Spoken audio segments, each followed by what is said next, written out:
한쪽 눈을 가리세요. 잘 안 보입니다. 죄송한데 실명 위험이 있습니다. 실명은 괜찮습니다. 나라가 무너질걸 그게 더 무섭습니다. 저는 서울구치소 교정시설 의무관 김성이라고 합니다. 그날 아침도 저는 평소처럼 출근했습니다. 아침 8시 교정시설 정문을 통과하면서 오늘도 별일 없겠지 하고 생각했습니다. 그런데 사무실에 들어서자마자 과장님이 저를 부르셨습니다. 김 의무관, 잠깐 들어와 봐요. 그 목소리가 평소와 달랐습니다. 과장실 문을 열고 들어갔습니다. 책상 위에 서류 한 장이 놓여 있었습니다. 과장님이 말씀하셨습니다. 오늘부터 김 의무관이 윤석열 대통령 전담입니다. 순간 귀를 의심했습니다. 네, 대통령이요? 과장님이 고개를 끄덕이며 서류를 밀어주셨습니다. 거기엔 이름이 찍혀 있었습니다. 윤석열이라고요. 가슴이 푹 내려앉았습니다. 손이 떨렸습니다. 저는 종교가 없는 비기독교인입니다. 평소에 정치에도 별 관심이 없었습니다. 뉴스는 봐도 그냥 스쳐 지나가는 정도였습니다. 그런데 왜 하필 제가 이 사람을 담당해야 하는 건지 도무지 그 이유를 알 수가 없었습니다. 잠언 16장 9절은 이렇게 말씀합니다. 사람이 마음으로 자기의 길을 계획할지라도 그의 걸음을 인도하시는 이는 여호와시니라. 그때 저는 이 말씀을 몰랐습니다. 그저 우연히 배정받은 업무라고만 생각했습니다. 하지만 나중에 깨달았습니다. 이건 결코 우연이 아니었습니다. 복도를 걸어가는데 발걸음이 무거웠습니다. 동료들 시선이 느껴졌습니다. 누군 부러워하는 눈빛이었고 누군 걱정스러운 표정이었습니다. 어떤 선배는 어깨를 툭 치며 말했습니다. 고생 좀 하겠네, 조심해. 무슨 뜻인지 알 것 같았습니다. 이 사람은 지금 온 나라가 주목하는 인물이었으니까요. 진료실로 가는 길 마음속으로 계속 되뇌었습니다. 그냥 담담하게 일만 하면 돼. 감정이입하지 마. 의무관으로서 할 일만 하면 돼. 그렇게 스스로를 다독이며 진료실 문 앞에 섰습니다. 손에 든 차트가 떨렸습니다. 아니, 제 손이 떨린 겁니다. 평소엔 이러지 않는데 왜 이렇게 긴장되는지 저도 이해할 수 없었습니다. 심호흡을 한 번 하고 문을 열었습니다. 그 안에서 주황색 수의를 입은 남자가 저를 기다리고 있었습니다. TV에서 보던 모습과는 달랐습니다. 대쪽 같다는 표현, 강직하다는 이미지 그런 건 없었습니다. 그저 피곤한 숨소리가 먼저 들렸습니다. 얼굴엔 지친 기색이 가득했습니다. 눈가엔 다크서클이 짙었고 어깨는 축 처져 있었습니다. 저는 감정을 꾹 눌렀습니다. 의무관 모드로 전환했습니다. 대통령님, 오늘부터 제가 담당 의무관 김성이라고 합니다. 그가 천천히 고개를 들었고 눈빛이 제 눈과 마주쳤습니다. 그 눈빛에서 뭔가 깊은 슬픔 같은 게 느껴졌습니다. 하지만 저는 그냥 지나쳤습니다. 감정이입하면 안 된다고, 그저 업무일 뿐이라고 스스로에게 말했습니다. 시편 139편 16절엔 이런 말씀이 있습니다. 내 형질이 이루어지기 전에 주의 눈이 보셨으며 나를 위하여 정한 날이 하루도 되기 전에 주의 책에 다 기록이 되었나이다. 하나님은 이미 이 만남을 계획하고 계셨습니다. 저는 몰랐지만 주님은 아셨습니다. 앉으십시오. 제가 말했습니다. 그는 말없이 의자에 앉았습니다. 저는 차트를 펼쳤습니다. 당뇨 합병증 의심, 황반변성 위험 의학적으론 심각한 상태였습니다. 먼저 눈부터 보겠습니다. 그가 고개를 끄덕였습니다. 여전히 말이 없었습니다. 그날 첫 진료는 그렇게 시작됐습니다. 별다른 대화 없이 그저 필요한 말만 주고받았습니다. 하지만 마음 한구석에선 이상한 느낌이 들었습니다. 이분 정말 괜찮은 걸까? 그런 생각이 스쳤지만 곧 지워버렸습니다. 저는 진료실 문을 나서면서 한숨을 쉬었습니다. 앞으로 얼마나 더 이분을 봐야 하는 걸까? 그런 생각이 들었습니다. 하지만 주님은 이미 계획을 세우고 계셨습니다. 이 만남이 단순한 업무가 아니라 제 인생을 완전히 바꿀 만남이 될 줄은 그때 꿈에도 몰랐습니다. 왜 하필 저였을까요? 그 질문의 답을 저는 나중에야 알게 됩니다. 사랑하는 성도 여러분, 여기까지 들으셨다면 잠깐만 먼저 부탁드립니다. 구독과 좋아요 한번 눌러주시면 여러분의 구독, 좋아요가 복음 전파에 널리 도움이 됩니다. 그리고 여러분 계신 지역명과 아멘으로 화답하여 우리의 민심을 천하에 알립시다. 자, 이제부터 윤석열 대통령이 그 작은 목소리로 삼킨 말, 그리고 제가 끝내 차트에 쓰지 못했던 그 다음 한 문장으로 들어가 보겠습니다. 이틀째 진료가 시작됐습니다. 저는 시력 검사 장비를 준비했습니다. 오늘은 정밀 시력 검사를 하겠습니다. 윤통은 고개를 끄덕였습니다. 여전히 말이 없었습니다. 주황색 수의를 입은 그의 모습이 어제보단 조금 더 익숙해 보였지만 여전히 낯설었습니다. 한쪽 눈을 가리겠습니다. 저는 가림판을 그의 오른쪽 눈에 댔습니다. 왼쪽 눈으로 저 숫자를 읽어주세요.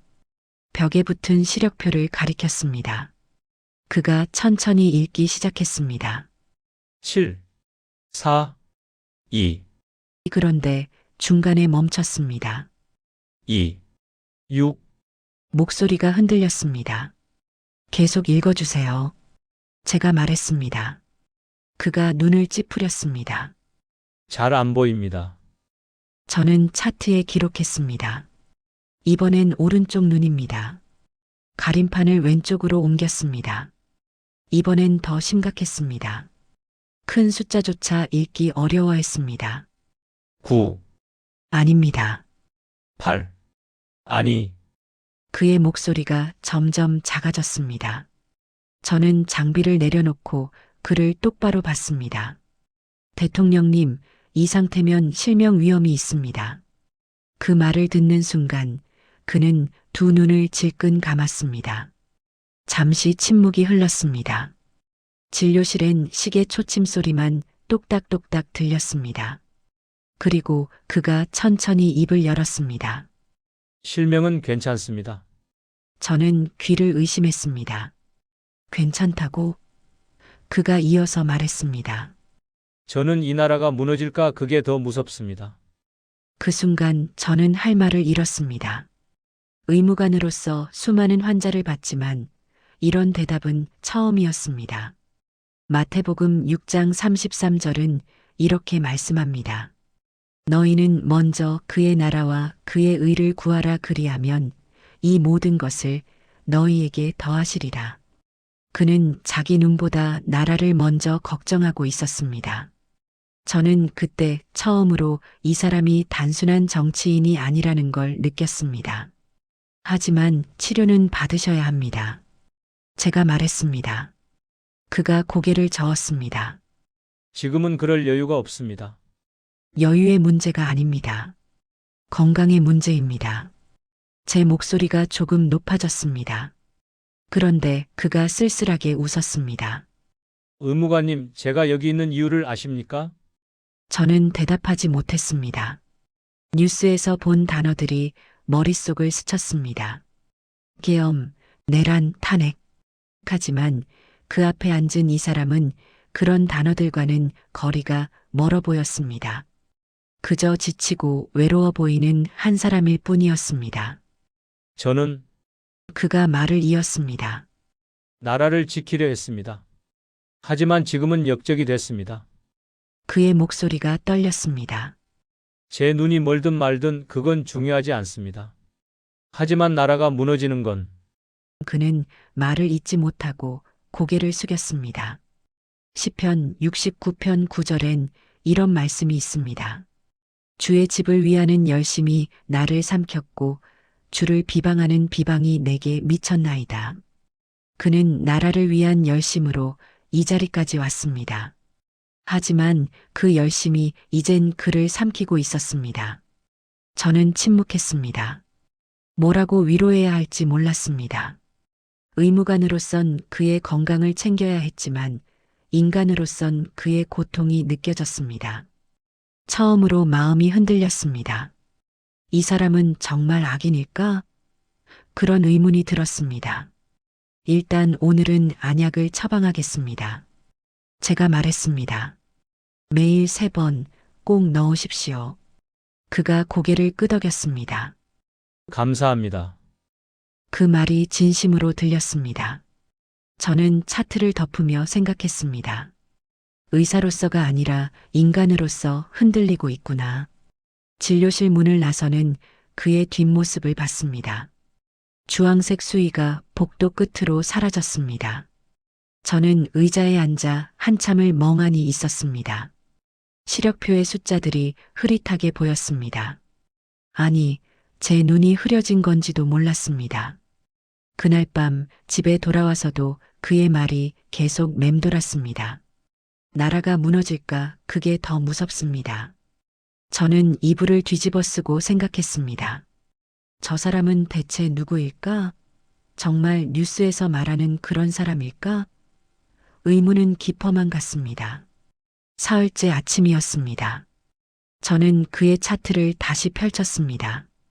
당뇨 합병증, 황반변성 위염, 혈압 불안정 의학적으론 심각한 상태였습니다. 하지만 더 심각한 건 따로 있었습니다. 영양사가 제게 말했습니다. 김 의무관님, 대통령님 식사량이 계속 줄고 있어요. 얼마나 드셨는데요? 제가 물었습니다. 어제 아침엔 밥 2숟가락, 점심엔 국만 조금, 저녁은 거의 손도 안 대셨어요. 영양사의 목소리엔 걱정이 묻어났습니다. 저는 고개를 끄덕이며 말했습니다. 제가 직접 확인해 보겠습니다. 점심시간이었습니다. 저는 그의 방으로 갔습니다. 문을 두드리자 들어오세요 하는 목소리가 들렸습니다. 들어가 보니 식판이 그대로 놓여 있었습니다. 밥은 그대로, 반찬도 거의 손대지 않았습니다. 대통령님, 드셔야 합니다. 제가 말했습니다. 그가 식판을 바라봤습니다. 네, 알고 있습니다. 하지만 젓가락을 들지 않았습니다. 약 드시려면 식사를 하셔야 합니다. 당뇨도 관리해야 하고요. 제가 다시 말했습니다. 그제야 그가 천천히 젓가락을 집었습니다. 밥을 한 숟가락 떴습니다. 하지만 입으로 가져가다 멈췄습니다. 목이 안 넘어갑니다. 그가 작게 말했습니다. 젓가락을 내려놨습니다. 저는 의자를 끌어당겨 앉았습니다. 왜 안 넘어가는지 아십니까? 그가 고개를 저었습니다. 몸이 아파서가 아닙니다. 마음이 아파서입니다. 잠언 17장 22절은 이렇게 말씀합니다. 마음의 즐거움은 양약이라도 심령의 근심은 뼈를 마르게 하느니라. 그의 몸이 무너지고 있는 건 병 때문이 아니었습니다. 마음이 먼저 무너졌기 때문이었습니다. 제가 그가 입을 열었습니다. 밤에 잠을 못 잡니다. 불면증이십니까? 아닙니다. 눈을 감으면 얼굴들이 보입니다. 저는 조용히 들었습니다. 군 장병들, 사령관들, 그 가족들, 제 결정으로 고초를 겪는 사람들 말입니다. 그의 목소리가 떨렸습니다. 그 사람들 생각하면 밥이 넘어가지 않습니다. 제가 무슨 자격으로 여기서 밥을 먹습니까? 저는 할 말을 잃었습니다. 의무관으로서 영양 섭취를 강조해야 했지만 인간으로서는 그의 고통이 이해됐습니다. 대통령님, 제가 조심스럽게 말했습니다. 몸이 무너지면 아무것도 할 수 없습니다. 지금은 드셔야 합니다. 그가 저를 봤습니다. 그 눈빛엔 깊은 절망이 담겨 있었습니다. 할 수 있는 게 뭐가 있습니까? 저는 이미 끝났습니다. 시편 42편 3절엔 이런 말씀이 있습니다. 사람들이 종일 내게 하는 말이 내 하나님이 어디 있느냐 하니 내 눈물이 주야로 내 음식이 되었도다. 그는 밥 대신 눈물을 먹고 있었습니다. 비난과 조롱이 그의 식욕을 앗아갔습니다. 저는 일어섰습니다. 일단 국이라도 드세요. 조금씩이라도 드셔야 합니다. 그가 국그릇을 들었습니다. 떨리는 손으로 한 숟가락 떠서 입에 넣었습니다. 그리고 천천히 삼켰습니다. 좋습니다. 조금씩 드세요. 제가 격려했습니다. 하지만 그날도 식판은 거의 그대로 돌아왔습니다. 다음 날도 마찬가지였습니다. 그 다음 날도요. 며칠이 지나도 상황은 나아지지 않았습니다. 영양사가 메뉴를 바꿔도 죽으로 바꿔도 소용없었습니다. 그는 먹지 않았습니다. 아니, 먹을 수 없었습니다. 일주일이 지났습니다. 그의 얼굴은 더 야위었습니다. 눈가는 더 깊게 패였습니다. 몸무게도 줄었습니다. 저는 차트에 기록하면서 생각했습니다. 이 사람은 치료가 아니라 위로가 필요한 사람이구나. 의학으로 고칠 수 없는 상처가 있었습니다. 어느 날 저녁 저는 그의 방 앞을 지나다 멈췄습니다. 문틈으로 작은 소리가 들렸습니다. 기도하는 소리였습니다. 주님, 이 사람들을 불쌍히 여겨주십시오. 제 탓입니다. 제가 잘못했습니다. 저는 그 자리에 서서 한참을 들었습니다. 그날 밤 집에 돌아와 저는 생각했습니다. 이분은 단순히 건강이 나빠진 게 아니야. 마음이 무너진 거야. 돌아오는 식판이 계속 머릿속을 맴돌았습니다. 그 식판 위엔 밥만 있는 게 아니었습니다. 한 사람의 고통과 절망이 함께 담겨 있었습니다. 열흘째 되던 날이었습니다. 저는 그에게 약을 처방하며 말했습니다. 수면제 용량을 조금 늘리겠습니다. 대통령님, 이젠 밤에 잠을 주무셔야 합니다. 그가 고개를 끄덕였습니다. 그리고 스트레스 관리도 필요합니다. 명상이나 호흡 운동을 해보시는 게 어떨까요? 그는 잠시 생각하더니 입을 열었습니다. 의무관님, 네, 말씀하세요. 의무관님은 교회 다니십니까? 저는 순간 멈췄습니다. 예상치 못한 질문이었습니다. 약병을 든 손이 멈췄습니다. 네, 교회 다니냐고요? 저는 당황했습니다. 왜 갑자기 이런 질문을 하는 걸까요? 혹시 저를 전도하려는 건가? 아니면 다른 이유가 있는 건가? 머릿속이 복잡해졌습니다. 저는 솔직하게 대답했습니다. 안 믿습니다. 그가 제 얼굴을 봤습니다. 실망한 표정은 아니었습니다. 오히려 이해하는 듯한 눈빛이었습니다. 그렇군요. 그가 작게 말했습니다. 그리고 더 이상 묻지 않았습니다. 저는 약을 건네며 말했습니다. 하루 3번 식후에 드세요. 요한복음 4장 23절은 이렇게 말씀합니다. 아버지께 참되게 예배하는 자들은 영과 진리로 예배할 때가 오나니 곧 이때라. 아버지께서는 자기에게 이렇게 예배하는 자들을 찾으시느니라. 그는 제게 교회를 다니냐고 물었지만 정작 찾고 있던 건 진실한 마음이었습니다. 진료가 끝나고 문을 나서는데 그가 다시 말했습니다. 의무관님, 저는 돌아봤습니다. 저는 매일 기도합니다. 이 나라를 위해서요. 저는 대답하지 않았습니다. 뭐라고 해야 할지 몰랐습니다. 그저 고개를 끄덕이고 나왔습니다. 복도를 걸어가며 생각했습니다. 내가 지금 전도 당하고 있나? 이상한 기분이었습니다. 환자가 의사에게 신앙을 묻다니요. 게다가 저는 비기독인입니다. 교회에 가본 적도 거의 없었습니다. 하지만 그의 질문은 계속 머릿속을 맴돌았습니다. 다음 날 진료 시간이었습니다. 저는 평소처럼 혈압을 재고 눈을 검사했습니다. 그런데 분위기가 어제와 달랐습니다. 그가 먼저 말을 걸었습니다. 의무관님, 가족은 있으십니까? 네, 부모님과 동생이 있습니다. 그분들은 건강하시고요? 네, 다행히 건강하십니다. 그가 쓸쓸하게 웃었습니다. 부럽습니다. 가족이 건강한 게 저는 차트에 기록하며 물었습니다. 대통령님, 가족분들은 어떠십니까? 어머니께서 걱정을 많이 하시겠죠.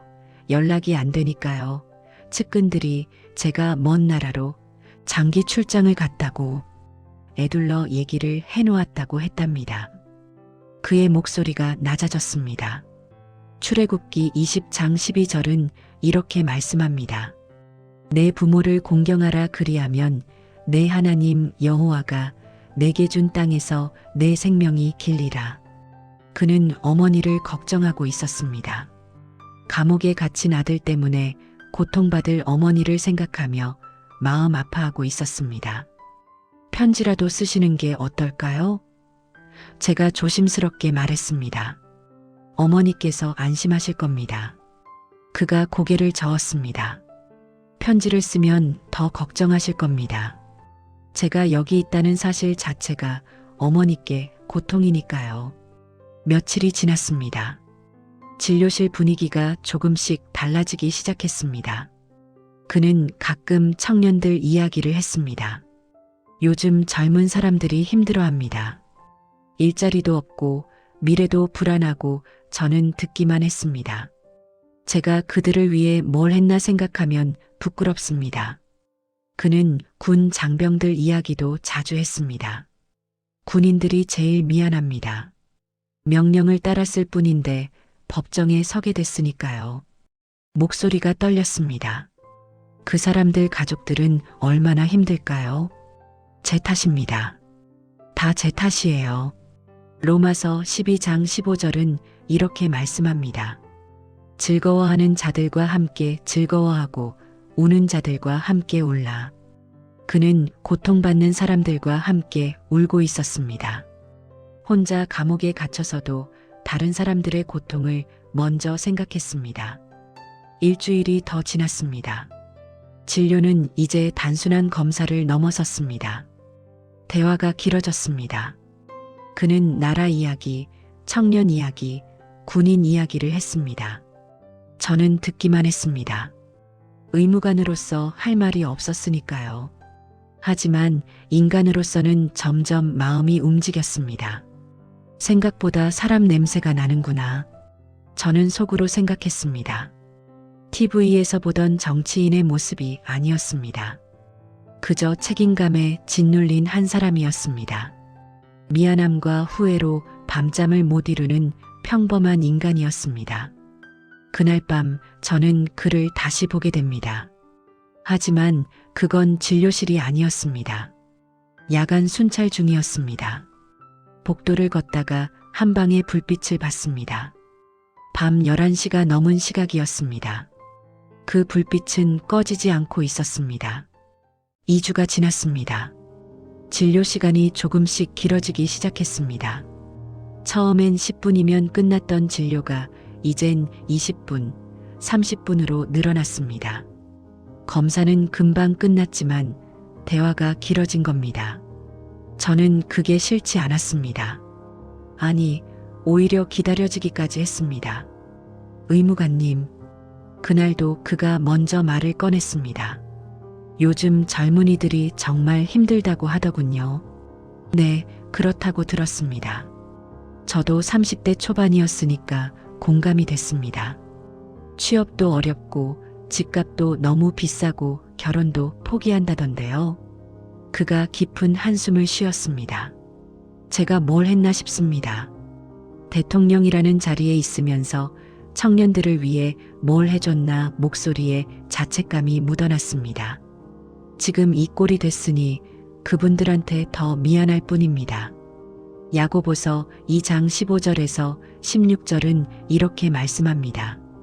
만일 형제나 자매가 헐벗고 일용할 양식이 없는데 너희 중에 누구든지 그에게 이르되 평안히 가라, 덥게 하라, 배부르게 하라 하며 그 몸에 쓸 것을 주지 아니하면 무슨 유익이 있으리요. 그는 청년들의 고통을 알고 있었습니다. 하지만 도울 수 없는 자신의 처지가 괴로웠습니다. 하지만 대통령님도 노력하셨잖아요. 제가 조심스럽게 말했습니다. 뉴스에서 봤습니다. 여러 정책들을 그가 고개를 저었습니다. 부족했습니다. 턱없이 부족했어요. 시간도 부족했고 힘도 부족했고 그는 말을 잇지 못했습니다.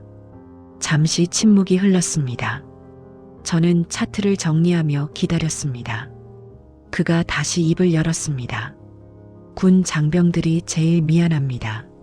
네, 제 명령을 따랐을 뿐인데 그 사람들이 지금 법정에 서 있습니다. 그의 목소리가 떨렸습니다. 사령관들도 마찬가지입니다. 임무를 수행했을 뿐인데 피고인이 됐습니다. 그가 두 손으로 얼굴을 감쌌습니다. 그분들 가족들 생각하면 밤에 잠을 잘 수가 없습니다. 아이들은 아빠가 범죄자라고 손가락질 당하겠죠. 아내들은 얼마나 힘들까요? 시편 69편 20절은 이렇게 말씀합니다. 비방이 내 마음을 상하여 근심이 충만하니 불쌍히 여길 자를 바라나 없고 아니할 자를 바라나 찾지 못하였나이다. 그는 혼자 그 무게를 짊어지고 있었습니다.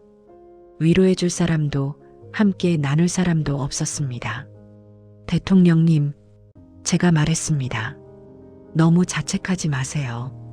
몸이 더 안 좋아집니다. 그가 쓸쓸하게 웃었습니다. 자책 안 하면 제가 사람입니까? 제 결정으로 수많은 사람이 고통받는데 편하게 잠을 자면 그게 사람입니까? 저는 할 말을 잃었습니다. 의무관으로서는 휴식을 권해야 했지만 인간으로서는 그의 마음이 이해됐습니다. 이 사람은 정말로 미안해하고 있구나. 그게 진심이라는 걸 느꼈습니다. 연기가 아니었습니다. 가식도 아니었습니다. 며칠이 더 지났습니다. 그는 계속 다른 사람들 이야기를 했습니다. 청년들, 군인들, 국민들 정작 자기 자신에 대해선 거의 말하지 않았습니다. 저는 그게 신기했습니다. 보통 사람들은 자기 이야기를 더 많이 하는데 그는 달랐습니다. 대통령님, 본인 건강도 챙기셔야죠. 제가 말했습니다. 다른 분들 걱정하시는 것도 좋지만 지금은 본인이 먼저입니다. 그가 고개를 저었습니다. 제 건강은 중요하지 않습니다. 이 나라가, 이 사람들이 중요합니다. 마태복음 20장 28절은 이렇게 말씀합니다. 인자가 온 것은 섬김을 받으려 함이 아니라 도리어 섬기려 하고 자기 목숨을 많은 사람의 대속물로 주려 함이니라. 그는 섬김을 받는 자리에 있었지만 정작 자신은 섬기는 마음을 가지고 있었습니다. 어느 날 저녁이었습니다. 진료를 마치고 나오는데 그가 물었습니다. 의무관님은 꿈이 뭡니까? 꿈이요? 네, 앞으로 어떻게 살고 싶으신지 저는 잠시 생각했습니다. 그냥 평범하게 살고 싶습니다. 가족 건강하고 제일 잘하고. 그가 고개를 끄덕였습니다. 좋은 꿈입니다. 평범한 게 제일 어렵고 제일 소중한 겁니다. 그리고 작게 덧붙였습니다. 저도 그냥 평범하게 살고 싶었습니다. 하지만 이렇게 됐네요. 그 말에 씁쓸함이 묻어났습니다. 저는 그날 밤 집에 돌아와 생각했습니다. 이 사람은 정치인이 아니라 그냥 사람이구나. TV에서 보던 이미지와 실제 모습이 너무 달랐습니다. 강직하고 냉정하다던 사람이 실제론 따뜻하고 인간적이었습니다. 침대에 누워서도 그의 말들이 계속 맴돌았습니다. 청년들 이야기, 군인들 이야기, 미안하다는 말, 그 말들이 진심이라는 걸 알았습니다. 저는 이불을 뒤집어 쓰고 중얼거렸습니다. 생각보다 사람 냄새가 나네. 하지만 저는 아직 몰랐습니다. 이건 시작일 뿐이라는 걸요. 그날 밤 저는 그를 다시 보게 됩니다. 진료실이 아닌 다른 곳에서요. 그리고 그 모습이 제 인생을 완전히 바꾸게 됩니다. 그날은 제 야간 근무 날이었습니다. 저녁 9시부터 다음날 아침 6시까지 긴 밤이 시작됐습니다. 교정시설의 밤은 조용했습니다. 가끔 멀리서 기침소리나 발소리가 들릴 뿐 대부분은 고요했습니다. 10시가 넘어 첫 순찰을 돌았습니다. 복도를 천천히 걸으며 각 방의 상태를 확인했습니다. 대부분 불이 꺼져 있었습니다. 사람들은 잠들었거나 자려고 누워 있었습니다. 하지만 한 방만 달랐습니다. 그의 방이었습니다. 문틈으로 불빛이 새어나왔습니다. 저는 시계를 봤습니다. 10시 30분. 아직도 안 주무시나? 혹시 몸이 불편한 건 아닐까 걱정이 됐습니다. 저는 조용히 문을 두드렸습니다. 대통령님, 저 김성희 의무관입니다. 들어오세요. 목소리가 들렸습니다. 문을 열고 들어가는 순간 저는 놀랐습니다. 그는 책상 앞에 앉아 있었습니다. 희미한 조명 아래서 뭔가를 쓰고 있었습니다. 거의 보이지 않는 눈으로 종이에 바짝 얼굴을 가까이 대고 한 글자 한 글자 써내려가고 있었습니다. 대통령님, 저는 다급하게 말했습니다. 지금 뭐 하시는 겁니까? 그가 펜을 내려놓지 않고 대답했습니다. 편지를 쓰고 있습니다. 이 시간에요? 눈 상태 아시잖아요. 지금 이러시면 정말 위험합니다. 잠언 4장 20절에서 22절은 이렇게 말씀합니다. 내 아들아, 내 말에 주의하며 내가 말하는 것에 내 귀를 기울이라. 그것을 내 눈에서 떠나게 하지 말며 내 마음속에 지키라. 그것은 얻는 자에게 생명이 되며 그의 온 육체의 건강이 됨이니라. 하지만 그는 자신의 건강보다 그 편지가 더 중요했습니다. 조금만 더 그가 말했습니다. 이것만 끝내면 됩니다. 저는 책상으로 다가갔습니다.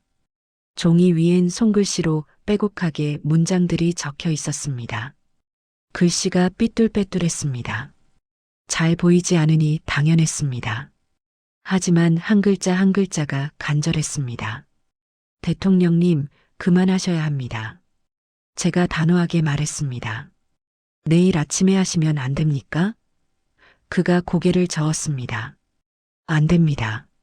지금 쓰지 않으면 이 마음이 식을까봐 두렵습니다. 그의 목소리가 떨렸습니다. 저는 의자를 하나 가져와 앉았습니다. 그럼 제가 대신 써드릴까요? 말씀하시면 제가 적겠습니다. 그가 잠시 망설이더니 고개를 끄덕였습니다. 감사합니다. 그럼 부탁드려도 될까요? 그는 천천히 말하기 시작했습니다. 저는 펜을 들고 받아 적었습니다. 그의 편지는 이렇게 시작되었습니다. 사랑하는 군 장병 여러분, 이 편지를 쓰는 제 마음이 얼마나 무겁고 아픈지 말로 다 표현할 수 없습니다. 여러분께 미안합니다. 제 결정으로 여러분이 공경에 처했습니다. 여러분은 다만 저의 명령을 따랐을 뿐인데 법정에 서게 됐습니다. 이 모든 게 제 책임입니다. 여러분은 나라를 지키려 했을 뿐입니다. 임무를 수행했을 뿐입니다. 하지만 지금 그 충성이 죄가 됐습니다. 제가 여러분을 이렇게 만들었습니다. 용서를 구합니다. 여러분의 가족들께도 죄송합니다.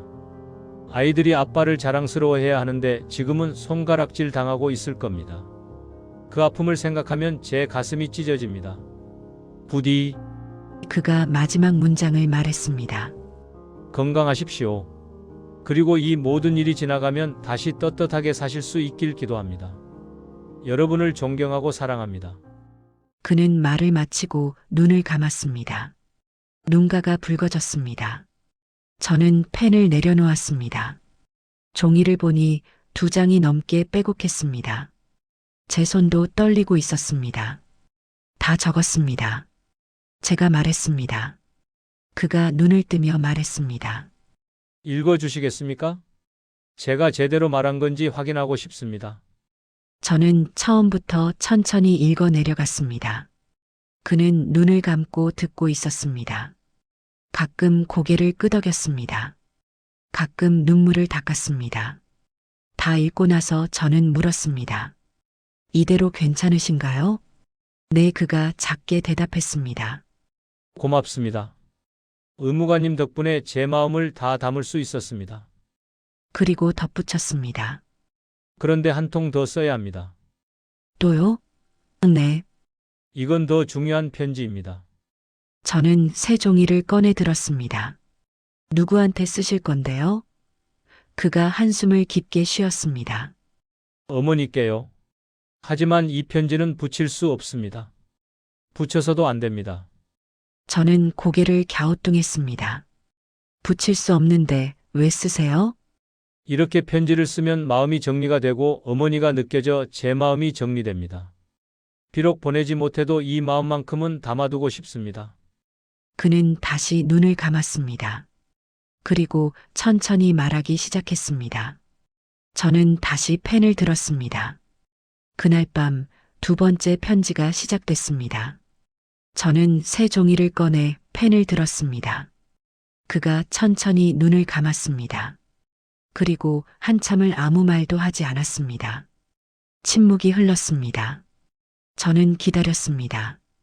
그가 준비되는 시간이 필요하다는 걸 알았습니다. 드디어 그가 입을 열었습니다. 출애굽기 20장 12절은 이렇게 말씀합니다. 내 부모를 공경하라 그리하면 내 하나님 여호와가 내게 준 땅에서 내 생명이 길리라. 그는 감옥에 갇혀서도 어머니를 먼저 생각했습니다. 저는 펜을 들고 그의 말을 받아 적기 시작했습니다. 어머니 건강하시죠? 매일 어머니 생각을 합니다. 여기 들어온 뒤로 하루도 빠짐없이요. 어머니는 늘 제 성격을 걱정하셨죠? 남의 일에 불의를 못 참는 성격 말입니다. 너 그러다 크게 다친다고 하셨죠? 어머니 말씀이 맞았습니다. 결국 이렇게 됐네요. 하지만 어머니 후회하지 않습니다. 제가 한 일을 후회하지 않습니다. 다만 어머니께 이런 고통을 드린 게 죄송할 뿐입니다. TV에서 제 소식을 보실 때마다 얼마나 가슴이 아프실까요? 어머니가 키워주신 아들이 이제 죄인이 됐습니다. 주황색 옷을 입고 감옥에 갇혀 있습니다. 어머니께서 평생 자랑스러워하셨던 아들이 이 꼴이 됐습니다. 동네 분들 만나실 때마다 고개를 들 수 없으실 겁니다. 장 보러 나가실 때도 마실 가실 때도 사람들 시선이 얼마나 따가울까요? 저 때문에 어머니까지 손가락질 받으시는 게 제일 괴롭습니다. 그러나 저는 괜찮습니다. 어머니, 여기 있어도 건강하고 의무관님께서 잘 돌봐주십니다. 걱정하지 마세요. 하지만 어머니는 부디 건강하세요. 약 드시는 거 거르지 마시고 산책도 하시고 제가 나갈 때까지 꼭 건강하세요. 제발 아프지 마세요. 저 하나 때문에 너무 많은 사람이 고초를 겪고 있습니다. 군인들도 사령관들도 그 가족들도 그리고 어머니도요. 이 모든 게 제 탓입니다. 어머니 함께 기도해 주십시오. 이 나라를 위해, 이 사람들을 위해, 그리고 저를 위해 기도해 주세요. 어머니 기도가 하늘에 닿을 거라 믿습니다. 제가 나갈 때까지 부디 건강히 계세요. 그날이 언제가 될지 모르겠지만 반드시 돌아가겠습니다. 어머니 품으로 돌아가겠습니다. 그때까지 기다려주세요. 사랑합니다, 어머니. 평생 표현 못한 말이지만 정말 사랑합니다. 어머니가 아니었다면 제가 여기까지 올 수 없었습니다. 감사합니다. 미안합니다. 사랑합니다. 그는 말을 멈췄습니다. 저는 마지막 점을 찍었습니다. 펜을 내려놓는 순간 제 손이 떨리고 있다는 걸 알았습니다. 종이를 보니 눈물이 한 방울 떨어져 있었습니다. 제 눈물이었습니다. 시편 69편 20절은 이렇게 말씀합니다.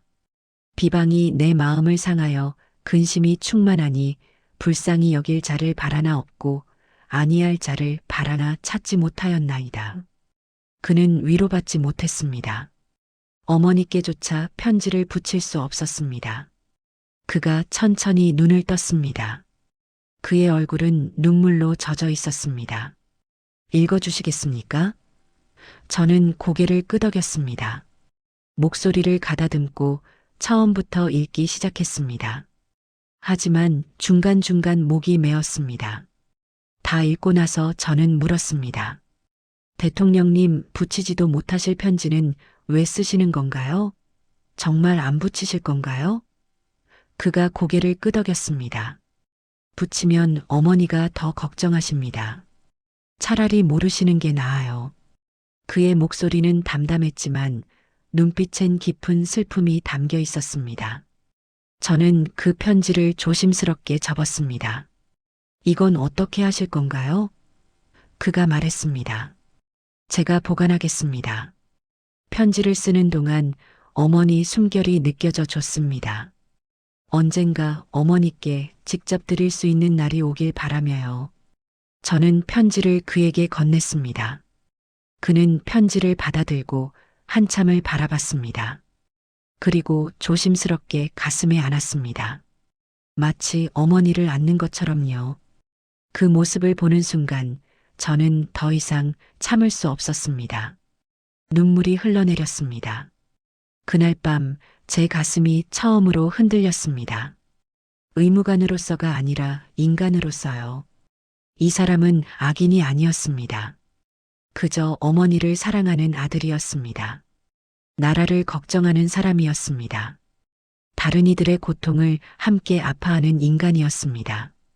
저는 그날 밤 처음으로 깨달았습니다. 이 사람을 단순히 환자가 아니라 인간으로 본 순간이었습니다. TV에서 보던 정치인이 아니라 누군가의 아들이고 누군가를 사랑하는 사람이라는 거요. 그리고 저는 몰랐습니다. 이 만남이 제 인생을 완전히 바꾸게 될 줄은요. 며칠이 지났습니다. 저는 평소처럼 점심시간에 휴게실로 갔습니다.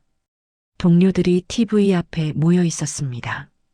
뉴스가 나오고 있었습니다. 저는 자리에 앉아 샌드위치를 꺼내 들었습니다. 그런데 화면에서 익숙한 이름이 들렸습니다. 윤석열 대통령 관련 형사재판, 선고 일정 확정 아나운서의 목소리가 들렸습니다. 저는 샌드위치를 내려놓았습니다. 귀를 기울였습니다. 체포방해 및 특수공무집행방해 혐의 1심 선고가 구속 만기일을 이틀 앞둔 1월 16일로 지정됐습니다. 동료 하나가 말했습니다. 이거 너무 빠른 거 아니야? 다른 동료가 대답했습니다. 그러게. 변호인 측에서 연기 요청했다며? 맞아. 본인이 법정에서 직접 요청했는데도 묵살됐대. 저는 화면을 뚫어지게 봤습니다. 뭔가 이상했습니다. 뉴스는 계속됐습니다. 당초 예정됐던 증인 신문과 추가 증거 제출 절차는 생략된 것으로 알려졌습니다. 리포터가 말했습니다. 재판부는 신속한 재판 진행을 이유로 들었지만 피고인 측 방어권 제한 논란이 일고 있습니다. 화면이 바뀌었습니다. 법정 스케치가 나왔습니다. 그가 재판장에게 말하는 장면이었습니다. 자막이 떴습니다. 충분한 준비 시간이 필요합니다. 선고 연기를 요청드립니다. 하지만 재판부는 거부했다고 했습니다. 잠언 20일 장 3절은 이렇게 말씀합니다. 공의와 정의를 행하는 것은 제사 드리는 것보다 여호와께서 기쁘게 여기시느니라. 하지만 화면 속 상황은 공의로워 보이지 않았습니다. 뭔가 급하게 진행되고 있었습니다. 왜 이렇게 서두르는 거지? 저는 속으로 중얼거렸습니다. 구속 만기 직전에 선고를 잡다니요. 본인이 직접 요청했는데도 받아들이지 않다니요. 누가 이 속도를 만드는 걸까? 의문이 들었습니다. 다른 뉴스로 넘어갔습니다. 법조계에선 이번 일정 조정에 대해 우려의 목소리가 나오고 있습니다. 한 변호사가 인터뷰했습니다. 형사재판의 기본 원칙은 충분한 방어권 보장입니다. 하지만 이번 케이스는 말이 흐려졌습니다. 저는 휴게실을 나와 복도를 걸었습니다. 머릿속이 복잡했습니다. 횡포라는 단어가 떠올랐습니다. 왜 이렇게 급하게 진행하는 걸까요? 공정한 재판이라면 시간을 충분히 줘야 하는 거 아닌가요? 저는 법을 잘 모릅니다. 하지만 뭔가 잘못됐다는 느낌이 들었습니다. 그날 저녁 진료 시간이었습니다. 그를 만났습니다. 평소처럼 혈압을 재고 눈을 검사했습니다. 하지만 제 마음은 무거웠습니다. 뉴스 내용을 말해야 하나 말아야 하나 고민했습니다. 그가 먼저 입을 열었습니다. 의무관님, 오늘 뉴스 나왔죠? 저는 깜짝 놀랐습니다. 어떻게 하셨습니까? 변호인단이 왔다 갔습니다. 결국 안 받아들여졌네요. 그의 목소리는 담담했습니다. 놀라지도 화내지도 않았습니다. 제가 직접 요청했습니다. 그가 말했습니다. 재판장님께 말씀드렸어요. 충분한 준비 시간이 필요하다고, 증인도 더 불러야 한다고요. 저는 그 장면을 뉴스에서 봤습니다. 하지만 거절당했습니다. 예상했던 일입니다. 시편 37편 6절은 이렇게 말씀합니다. 내 의를 빛같이 나타내시며 내 공의를 정오의 빛같이 하시리로다. 하지만 그 빛이 언제 올지는 아무도 몰랐습니다. 그는 어둠 속에서 기다리고 있었습니다. 구속 만기 이틀 전이라니 제가 말했습니다. 너무 부당한 거 아닙니까? 그가 쓸쓸하게 웃었습니다. 부당하죠. 하지만 바꿀 수 없습니다. 이미 정해진 일이니까요. 걱정하지 마세요, 의무관님. 그가 오히려 저를 위로했습니다. 이미 각오했습니다. 어떤 결과가 나와도 받아들일 겁니다. 저는 그 말이 믿기지 않았습니다. 어떻게 이렇게 담담할 수 있을까요? 하지만 제가 말했습니다. 법정에서 직접 요청하셨는데도 안 들어준다는 게, 그가 손을 들어 제 말을 멈췄습니다. 의무관님, 이건 재판이 아닙니다. 이미 결론이 정해진 거예요. 저는 그냥 그 과정을 거치고 있을 뿐입니다. 저는 할 말을 잃었습니다. 그의 눈빛을 봤습니다. 체념이 아니었습니다. 평안이었습니다. 어떻게 이럴 수 있을까요? 불공정한 상황 앞에서 어떻게 이렇게 평온할 수 있을까요? 그날 밤 저는 집에 돌아와 뉴스를 다시 찾아봤습니다. 여러 채널을 돌렸습니다. 모두 같은 내용이었습니다. 선고 강행, 절차 단축, 방어권 제한, 본인 요청 묵살 횡포라는 단어가 계속 머릿속을 맴돌았습니다. 요한복음 7장 24절은 이렇게 말씀합니다. 외모로 판단하지 말고 공의롭게 판단하라. 하지만 세상은 공의롭게 판단하지 않는 것 같았습니다. 외모로, 아니 정치적 입장으로 판단하는 것 같았습니다. 저는 침대에 누웠습니다. 잠이 오지 않았습니다. 그의 얼굴이 계속 떠올랐습니다. 담담하게 말하던 그 모습이요. 이미 각오했습니다. 그 말이 귓가에 맴돌았습니다. 저는 이불을 뒤집어 쓰고 생각했습니다. 이건 공정하지 않아. 뭔가 잘못됐어. 그날 밤 제 몸이 먼저 무너졌습니다. 아니, 정확히는 다음 날이었습니다. 출근길에 일어난 일이었습니다. 저는 그때 몰랐습니다. 제가 곧 쓰러지게 될 줄은요. 다음 날 아침이었습니다. 출근하자마자 동료들이 또 TV 앞에 모여 있었습니다. 저는 가방을 내려놓고 다가갔습니다. 무슨 일이에요? 윤 대통령 군사법원에 증인 출석했대. 화면엔 법정 스케치가 나오고 있었습니다. 양복을 입은 그가 증인석에 앉아 있었습니다. 그 옆 피고인석엔 군복을 입은 사령관들이 앉아 있었습니다. 저는 숨을 죽이고 화면을 봤습니다. 아나운서의 목소리가 들렸습니다. 윤석열 대통령이 계엄 관련 군사법원에 증인으로 출석했습니다. 화면이 바뀌었습니다. 자막이 떴습니다. 법정에 선 모습을 보니 안타깝고 미안하다. 그의 말이었습니다. 저는 가슴이 철렁했습니다. 며칠 전 밤에 들었던 편지 내용이 떠올랐습니다. 그들은 내 결정에 따라 임무를 수행한 사람들입니다. 리포터가 말했습니다. 윤 대통령은 피고인석에 앉은 사령관들을 보며 여러 차례 미안하다는 표현을 했습니다. 화면엔 고개를 숙인 사령관들의 모습이 나왔습니다. 그들의 어깨가 축 처져 있었습니다.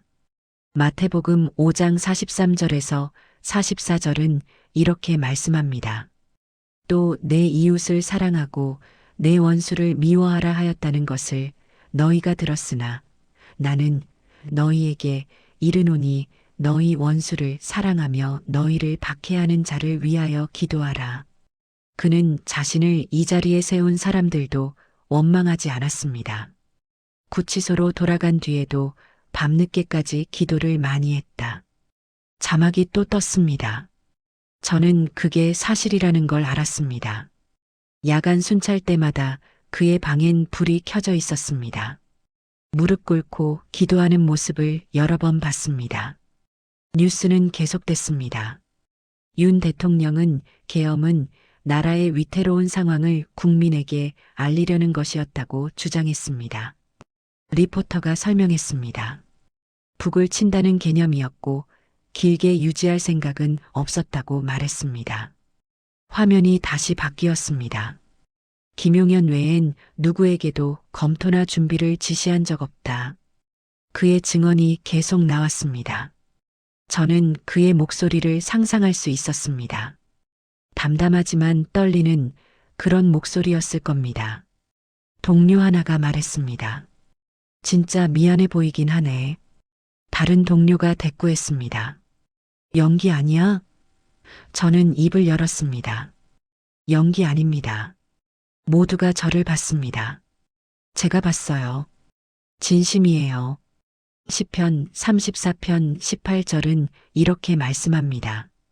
여호와는 마음이 상한 자를 가까이 하시고 충심으로 통회하는 자를 구원하시는도다. 그는 마음이 상한 채 통회하고 있었습니다. 법정에서도 구치소에서도 계속 그랬습니다. 뉴스가 마지막 부분으로 넘어갔습니다. 하지만 재판 초반 윤 대통령은 증언을 거부하겠다고 선언했습니다. 아나운서가 말했습니다. 군검찰이 자신을 위증으로 엮으려 한다고 반발했습니다. 화면엔 그가 재판장을 향해 말하는 장면이 나왔습니다. 내가 내란 우두머리로 기소된 사람이지 내란의 우두머리냐? 강하게 반박하는 모습이었습니다. 저는 그 모습도 이해할 수 있었습니다. 억울함이 느껴졌습니다.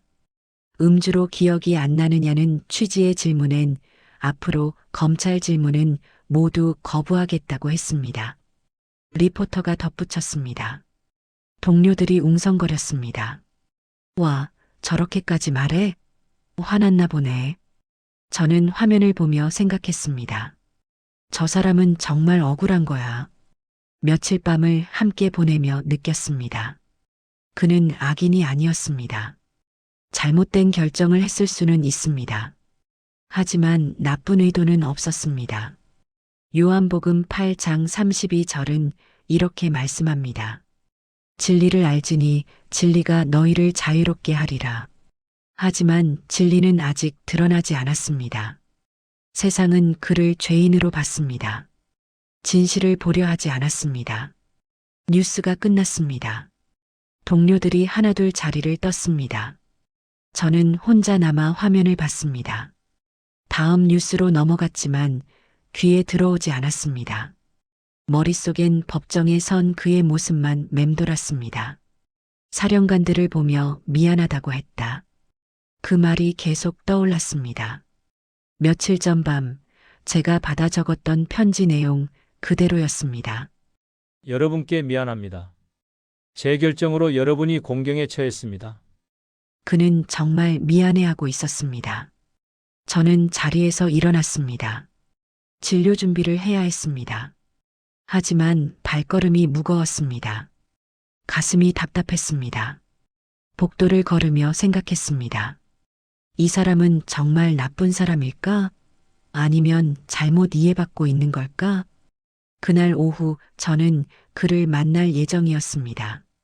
정기 검진 시간이었습니다. 하지만 저는 몰랐습니다. 그 시간까지 가지 못할 거라는 걸요. 제 몸이 먼저 무너질 거라는 걸요. 복도를 걷다가 갑자기 시야가 흐려졌습니다. 어지러웠습니다. 이상하다. 저는 벽을 짚었습니다. 하지만 다리에 힘이 풀렸습니다. 세상이 빙글빙글 돌았습니다. 그리고 쿵! 저는 바닥에 쓰러졌습니다. 멀어지는 소리들이 들렸습니다. 의무관님, 누가 좀 와주세요. 그리고 모든 게 깜깜해졌습니다. 눈앞이 새하얘졌습니다. 아무것도 보이지 않았습니다. 소리도 사라졌습니다. 고요했습니다. 너무나 고요했습니다. 저는 어디에 있는 걸까요? 이게 죽음일까요? 무서웠습니다. 하지만 동시에 평온했습니다. 얼마나 시간이 지났을까요? 갑자기 빛이 보였습니다. 눈부신 빛이었습니다. 하지만 눈이 부시지 않았습니다. 따뜻했습니다. 부드러웠습니다. 그 빛 속으로 걸어갔습니다. 아니, 걸어간 게 아니라 이끌려간 것 같았습니다. 시편 23편 4절은 이렇게 말씀합니다. 내가 사망의 음침한 골짜기로 다닐지라도 해를 두려워하지 않을 것은 주께서 나와 함께 하심이라. 주의 지팡이와 막대기가 나를 안위하시나이다. 저는 그 골짜기에 있었습니다. 하지만 두렵지 않았습니다. 빛 속에서 형체가 보이기 시작했습니다. 사람 같았습니다. 아니, 사람이었습니다. 하지만 얼굴은 보이지 않았습니다. 너무 밝아서 볼 수 없었습니다. 그분이 다가왔습니다. 저는 꼼짝할 수 없었습니다. 그리고 목소리가 들렸습니다. 성희야, 너는 왜 그를 차갑게 대하느냐? 그 목소리는 부드러웠지만 권위가 있었습니다. 저는 대답할 수 없었습니다. 입이 떨어지지 않았습니다. 아니, 할 말이 없었습니다. 너는 몸만 치료하는 자가 아니란다. 목소리가 계속됐습니다. 그의 마음도 함께 어루만져라. 그는 지금 외롭다. 모두가 등을 졌다. 저는 그제야 깨달았습니다. 그분이 누구신지를요. 예수님이셨습니다. 요한복음 10장 14절은 이렇게 말씀합니다. 나는 선한 목자라. 나는 내 양을 알고 양도 나를 아는 것이. 예수님은 그를 알고 계셨습니다. 주황색 수의를 입은 그 사람을 양으로 보고 계셨습니다. 하지만 저는 제가 겨우 입을 열었습니다. 저는 믿지 않습니다. 교회도 안 다닙니다. 목소리가 다시 들렸습니다.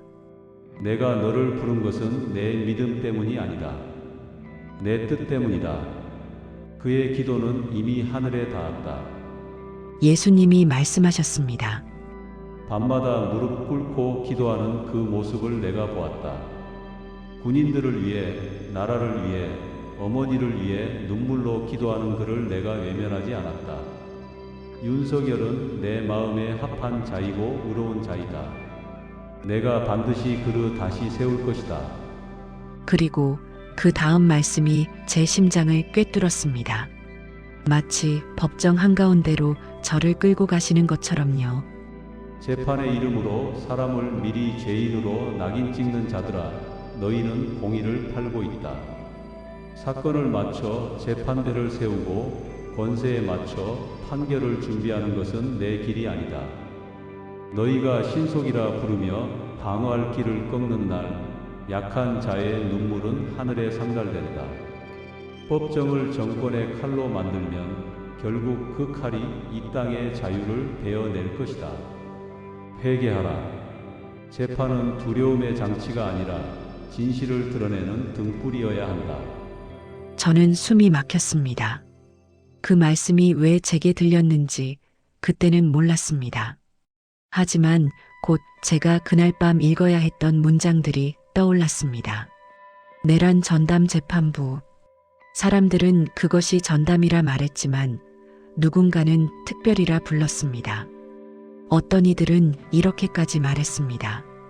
사건을 특별하다고 낙인 찍는 순간 재판은 정치의 옷을 입는다. 저는 그 주장 속에서 반복되는 단어를 보았습니다. 독립, 중립, 그리고 자유.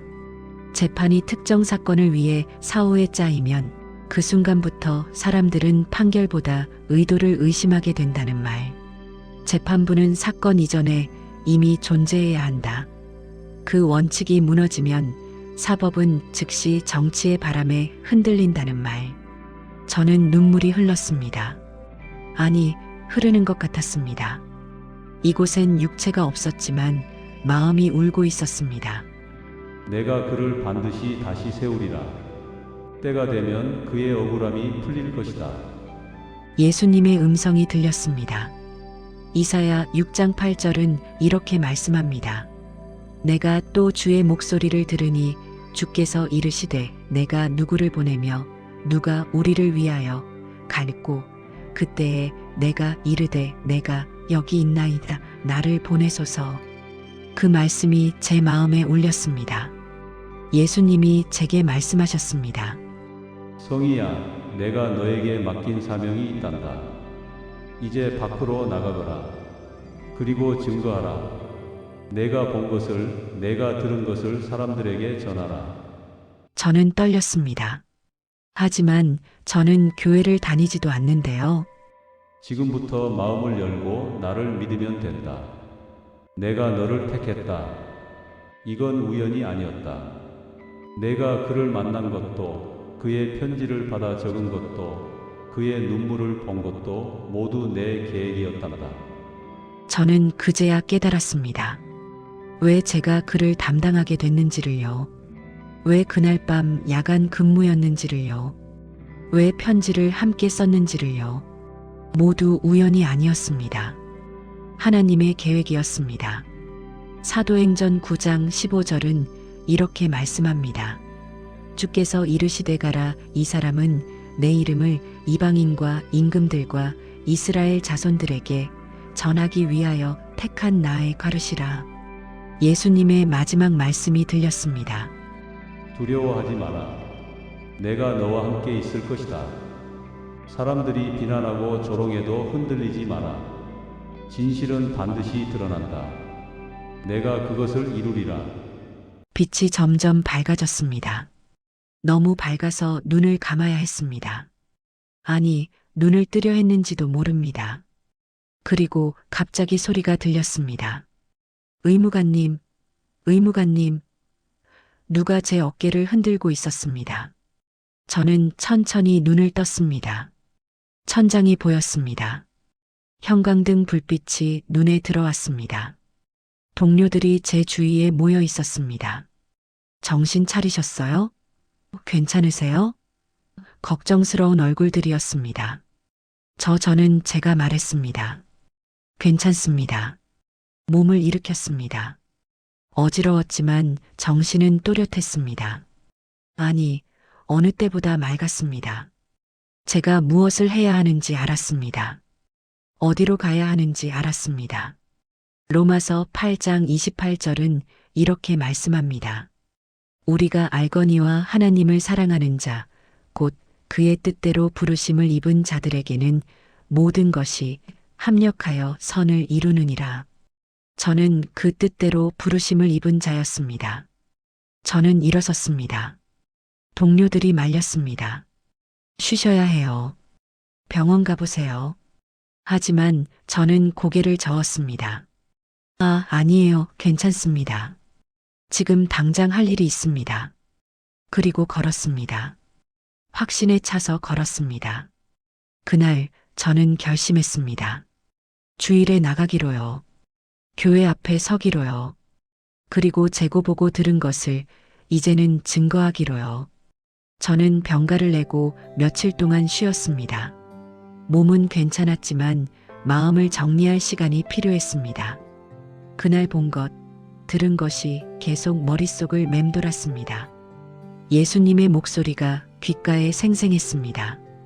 집에서 가만히 앉아 생각했습니다. 내가 정말 그걸 본 걸까? 환각이었을까요? 과로로 인한 착각이었을까요? 하지만 너무나 선명했습니다. 그리고 무엇보다 제 마음이 바뀌었습니다. 뭔가 확신이 생겼습니다. 이사야 6장 8절을 찾아봤습니다.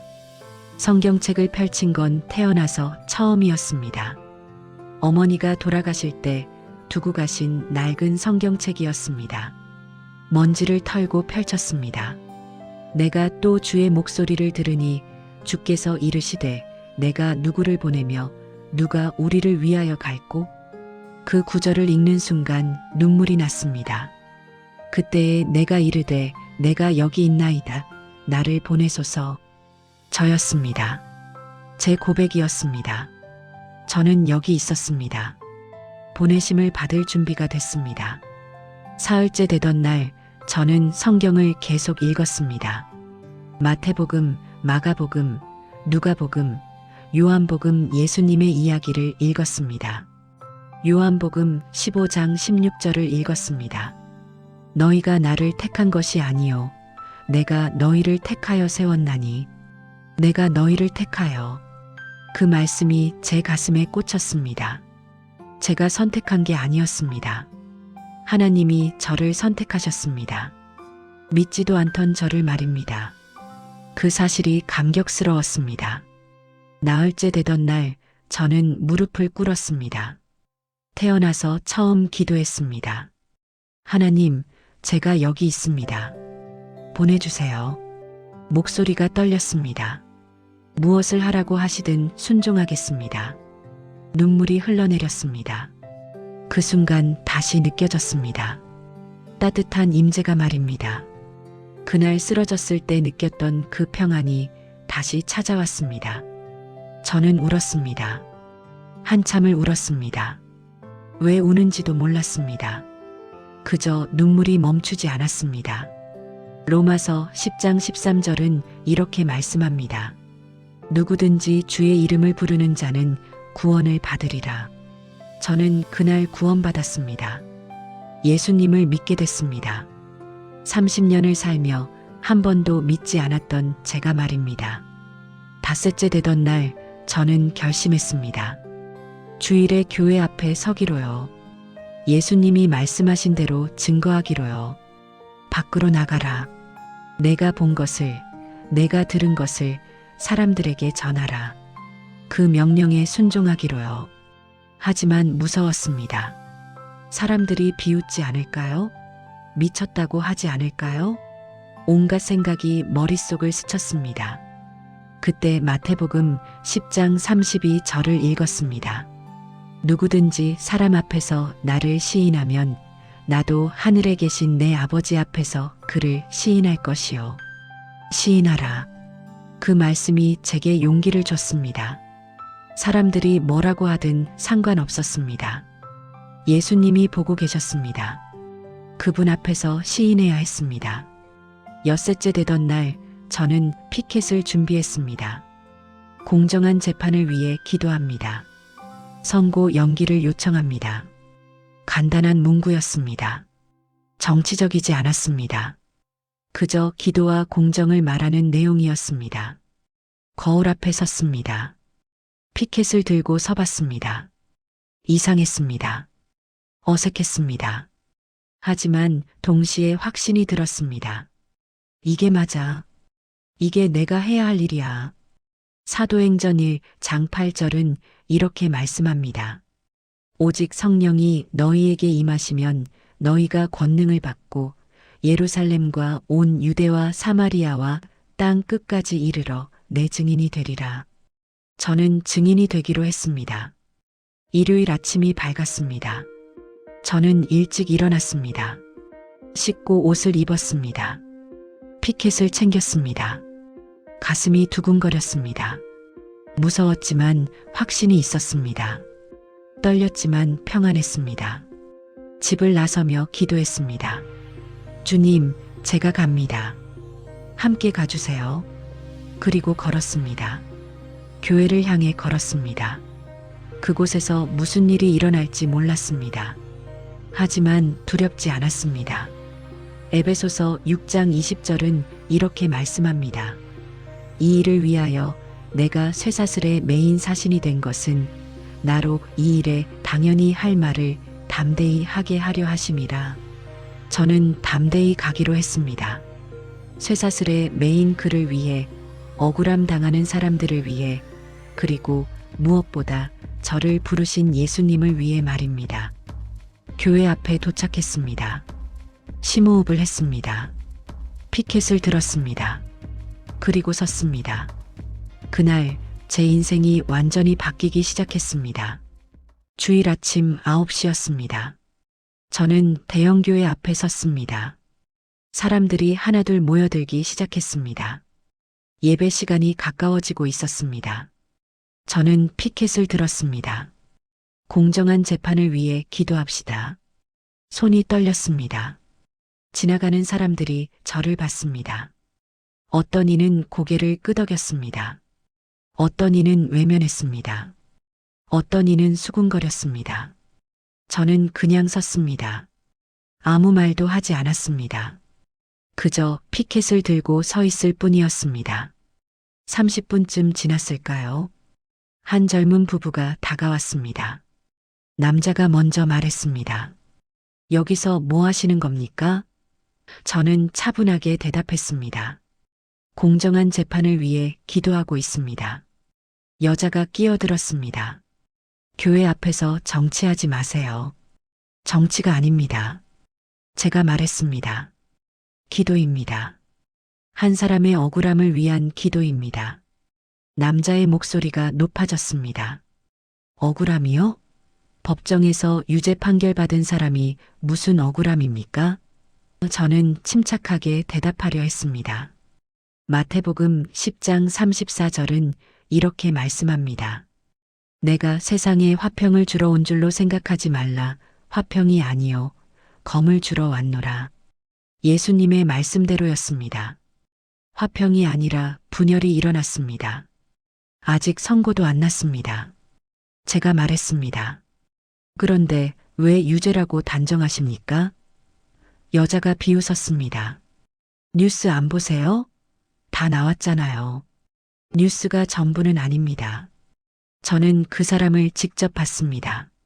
남자가 한 걸음 다가왔습니다. 그래서 뭘 봤는데요? 눈물쇼라도 봤습니까? 저는 참았습니다. 화를 내지 않으려 애썼습니다. 진심을 봤습니다. 후회하는 모습을 봤습니다. 기도하는 모습을 봤습니다. 기도? 여자가 코웃음 쳤습니다. 독재자도 기도하죠. 그게 뭐 대수입니까? 저는 할 말을 잃었습니다.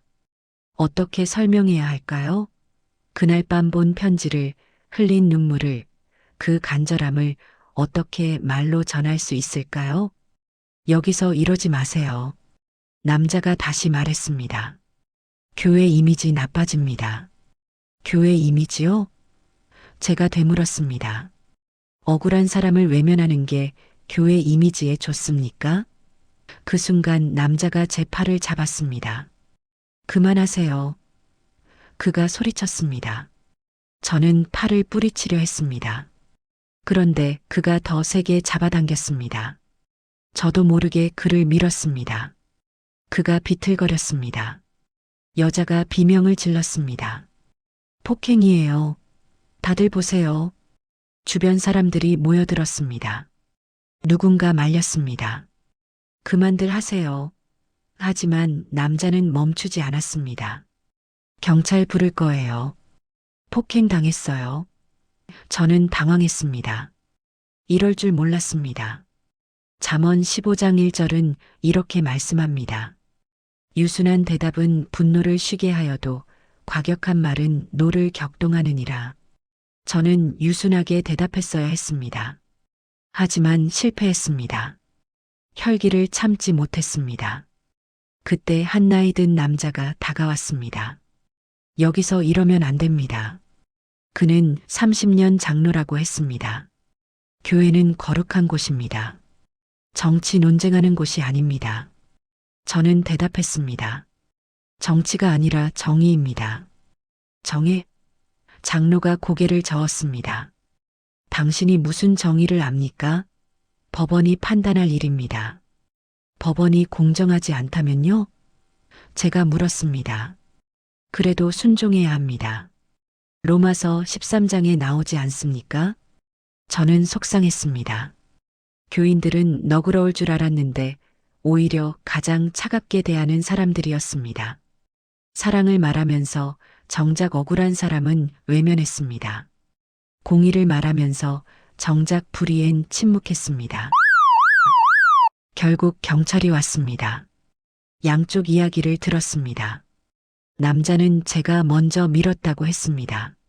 저는 그가 먼저 팔을 잡았다고 했습니다. 경찰은 양쪽 다 진정하라고 했습니다. 고소하시겠습니까? 남자가 물었습니다. 고소하겠습니다. 남자가 단호하게 말했습니다. 저도 대답했습니다. 저도 고소하겠습니다. 먼저 손을 대신 건 당신입니다. 여자를 향해서도 말했습니다. 모욕죄로 고소하겠습니다. 거짓 고발도 추가하겠습니다. 마태복음 5장 11절에서 12절은 이렇게 말씀합니다. 나로 말미암아 너희를 욕하고 박해하고 거짓으로 너희를 거슬러 모든 악한 말을 할 때에는 너희에게 복이 있나니 기뻐하고 즐거워하라. 하늘에서 너희의 상이 큼이라. 하지만 저는 기뻐할 수 없었습니다. 즐거워할 수도 없었습니다. 실망만 가득했습니다. 교회가 이럴 줄 몰랐습니다. 성도들이 이렇게 차갑게 대할 줄 몰랐습니다. 저는 피켓을 내려놓고 자리를 떠났습니다. 집으로 돌아오는 길 눈물이 났습니다. 이게 맞는 걸까? 내가 잘못한 걸까? 혼란스러웠습니다. 예수님이 말씀하신 대로 했는데 왜 이렇게 힘든 걸까요? 왜 사람들은 이해하지 못하는 걸까요? 그날 밤 저는 무너져 기도했습니다. 주님, 제가 잘못했습니까? 혈기를 부린 게 죄입니까? 눈물이 멈추지 않았습니다. 너무 힘듭니다. 이렇게까지 해야 합니까? 하지만 대답은 없었습니다. 한참을 울고 나서야 마음이 조금 가라앉았습니다. 그리고 깨달았습니다. 실망하지 마라. 완성은 내가 한다. 예수님이 하신 말씀이 떠올랐습니다. 제가 완성하는 게 아니었습니다. 주님이 완성하시는 겁니다. 며칠이 지났습니다. 저는 여전히 마음이 무거웠습니다. 교회 앞에서 일어난 일이 계속 떠올랐습니다. 고소건은 진행 중이었습니다. 저는 구치소로 복귀했지만 집중이 안 됐습니다. 그날 점심시간이었습니다. 휴게실에서 TV를 봤습니다. 국제민주연합이 대한민국 관련 결의안을 채택했습니다. 저는 귀를 기울였습니다. 국제민주연합은 전 세계 보수정당들이 모인 단체였습니다. 한국 보수정당 대표가 미국 워싱턴에서 열린 회의에 참석해 한국의 상황을 알렸습니다. 리포터가 설명했습니다. 이에 국제민주연합은 대한민국 민주주의 원칙과 법치주의 관련 결의안을 공식 채택했습니다. 화면이 바뀌었습니다. 결의안 내용이 나왔습니다. 대한민국은 종교의 자유가 허용되는 국가임을 확인한다. 그 기본권이 침해되지 않도록 상황을 계속 주시하겠다. 시편 94편 15절은 이렇게 말씀합니다. 판단이 의로 돌아가리니 마음이 정직한 자가 다 따르리로다. 국제사회가 주목하기 시작했습니다. 의로운 판단을 위해 지켜보겠다는 뜻이었습니다. 뉴스는 계속됐습니다. 국제민주연합은 또한 한국의 보수정당 활동을 약화시키려는 시도에 대해 계속 주목하겠다고 밝혔습니다. 아나운서가 말했습니다. 이는 국제사회가 현 한국 정부의 움직임을 더 주의 깊게 보기 시작했다는 신호로 해석됩니다. 저는 속으로 생각했습니다. 하나님이 일하고 계시구나. 제가 교회 앞에서 실패했을 때 좌절했습니다. 하지만 주님은 다른 방법으로 일하고 계셨습니다. 국제사회를 통해 움직이고 계셨습니다. 그날 저녁 진료 시간이었습니다. 오랜만에 윤통을 만났습니다. 얼굴이 더 야위어 있었습니다.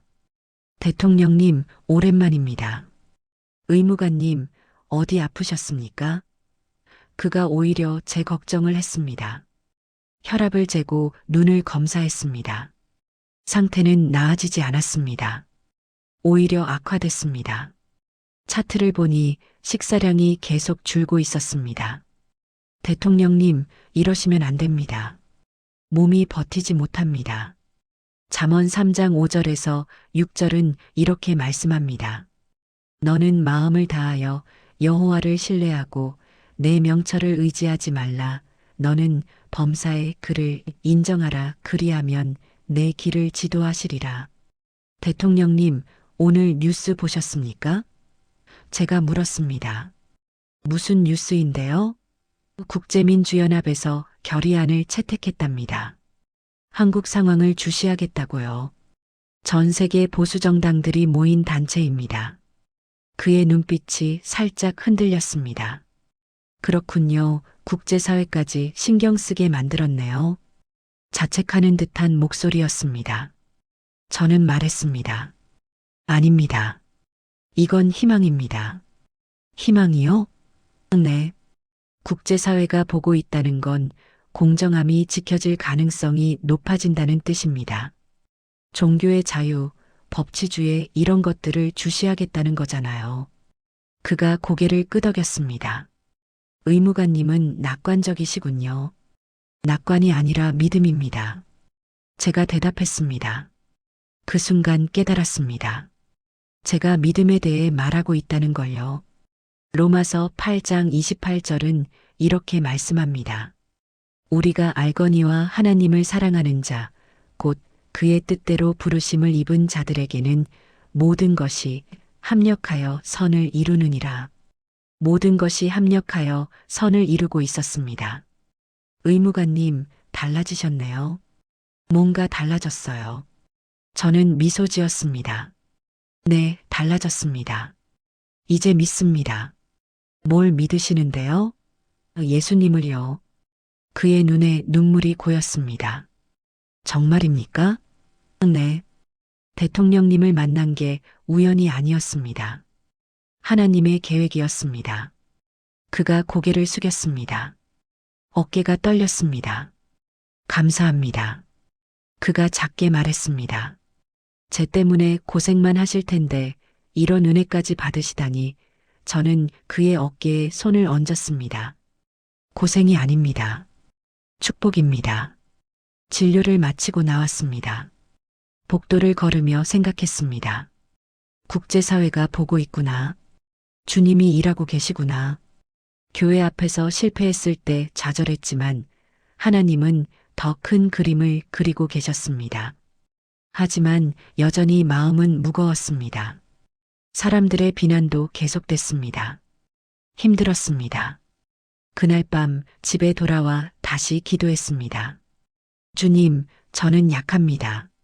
힘을 주세요. 완성은 주님이 하신다고 하셨습니다. 믿고 기다리겠습니다. 이사야 40장 31절은 이렇게 말씀합니다.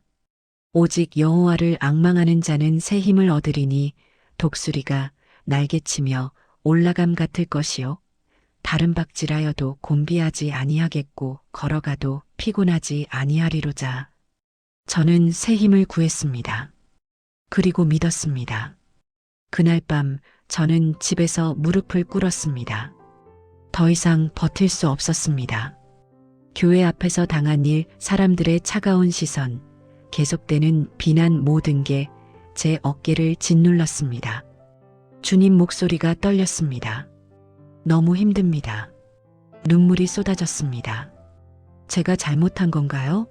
순종한다고 했는데 왜 이렇게 힘든가요? 아무 대답이 없었습니다. 고요했습니다. 저는 계속 울었습니다. 사람들이 비웃습니다. 미쳤다고 합니다. 교회 사람들조차 저를 밀어냅니다. 한참을 울고 나서야 마음이 조금 가라앉았습니다. 그때 따뜻한 임재가 느껴졌습니다. 쓰러졌을 때 느꼈던 그 평안이 다시 찾아왔습니다. 그리고 음성이 들렸습니다.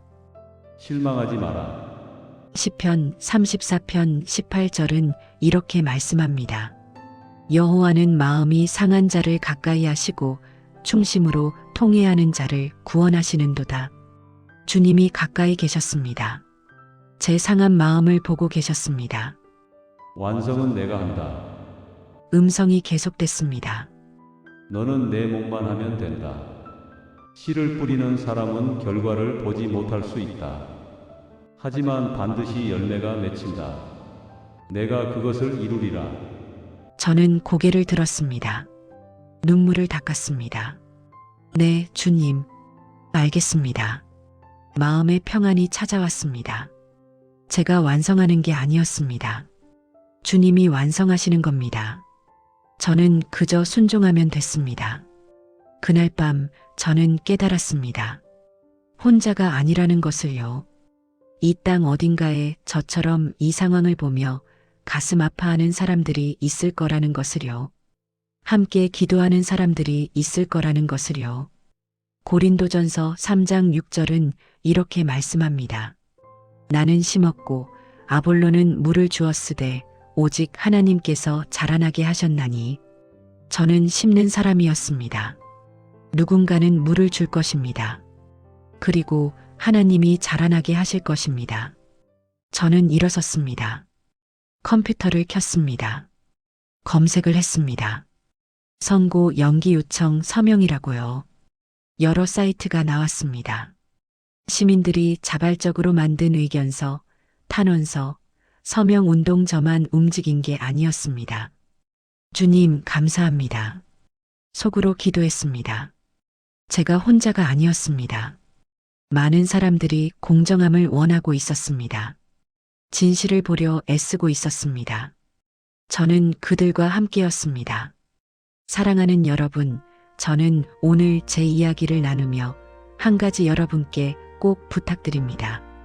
고정 댓글과 영상 설명란에 윤석열 대통령님의 선고, 연기 요청 서명 링크를 올려두겠습니다. 작성하는데 1분도 안 걸리는 시민 의견서입니다. 많은 분들이 참여해 주시길 간곡히 부탁드립니다. 꼭 함께 해 주십시오. 이건 정치가 아닙니다. 한 사람의 억울함을 위한 것입니다. 공정한 재판을 요청하는 것입니다. 충분한 시간을 달라는 것입니다. 방어권을 보장하라는 것입니다. 이것이 민주주의의 기본입니다. 그리고 여러분의 구독과 좋아요, 작은 행동 하나하나가 모이면 진리 전파에 큰 힘이 됩니다. 주님이 그것을 사용하실 것입니다. 이제 함께 기도하겠습니다. 다 함께 고개 숙이고 기도합시다. 사랑하는 하나님 아버지, 오늘 이 시간 주님 앞에 나아옵니다. 이 땅의 공의와 진실을 세워주시길 간구합니다. 억울함이 없게 해주시고 불의가 승리하지 못하게 해주십시오. 공정한 재판이 이루어지도록 인도해 주십시오. 윤석열 대통령님 재판 결과에 충분한 시간이 주어지게 하시고 방어할 권리가 보장되게 하시며 진실이 온전히 밝혀지게 해주십시오. 정치적 판단이 아니라 법과 양심에 따른 판단이 이루어지길 원합니다. 주님, 또한 이 나라를 불쌍히 여겨주십시오. 분열된 마음을 하나 되게 하시고 미움과 증오를 사랑과 용서로 바꿔주십시오. 진영 논리가 아니라 진리 안에서 판단하게 하시며 정의가 강물같이 흐르게 해주십시오. 그리고 절대로 이 나라가 공산화되지 않도록 철통같이 방어해 주십시오. 또 이 시간 감옥에 있는 이들을 위해 기도합니다.